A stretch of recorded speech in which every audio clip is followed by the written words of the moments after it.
За първи път в България на морето се откри тренировъчен лагер, който гарантира само за една седмица впечатляващи резултати за личната ни форма. Като любопитен човек реших да проверя на място дали това не е поредното спортно менте и се отправих на север от Варна. В този лагер срещнах приятели като певицата Ирина Флорин и актьорът Симеон Лютаков. Жената, която седи зад идеята в България за първи път да се организира подобен лагер, е Евелина Борисова. И всичко започна така.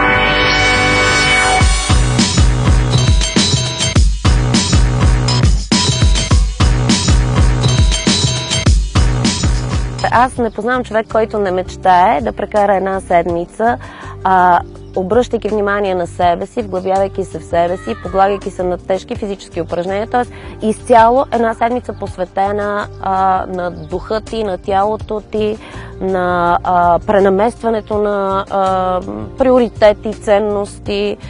За мен това е почивката, активната почивка. От вчера съм гост на този превъзходен комплекс, където се връщам така със страшна сила към себе си. Не, че съм излизала, но понякога ми се налага, разбира се, скоро заснех един клип и там се налага понякога да излезеш от самия себе си. Но за какво става тук въпрос? Погледнете красотата, зеленото, морето, двуразови тренировки всеки ден. Височинно катерене с кислородни маски, плуване с неопрени. Днеска първи урок на голф игрището.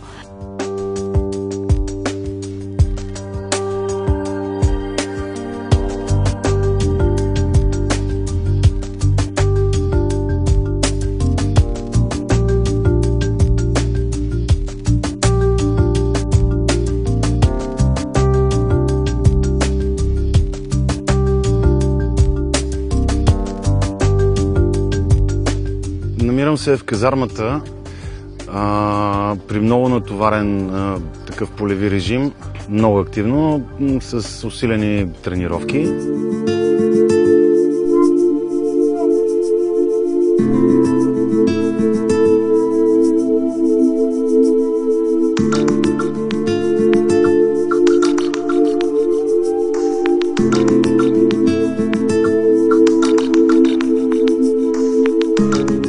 Всъщност натоварването е толкова голямо, че ти всъщност вечеряш или обядваш там, закусваш и вечер просто единственото нещо, което искаш е да си починеш, да си малко на терасата, нали, някакво питие, може би, и да се наспиш, за да можеш сутринта в 7 да станеш или 7:30 за новия екстремен ден.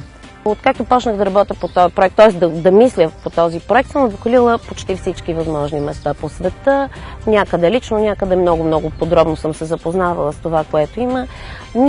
Никъде по света няма на едно място такава техника, такава апаратура за третиране на всякакви проблеми. Това е хай апаратура, т.е. най-качествената, най-безопасната, естествено и една от най-скъпите, естествено.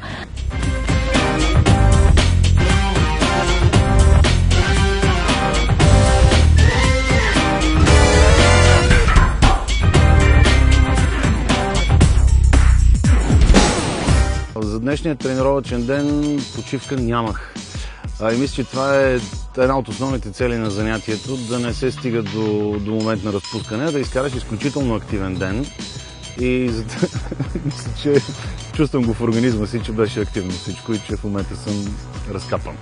Аз му викам лагер, нищо ще напомня на тези пионерските лагери, но всеки петък започва и трае една седмица. Разбира се, имаме индивидуална програма за хора, които не биха могли да се съобразят с този режим. Те са с индивидуален треньор. Това не значи обаче, че ще им е по-лесно в никакъв случай. Съчетаването на физическо натоварване с разкрасителни процедури води до заспиване в 6 след обед.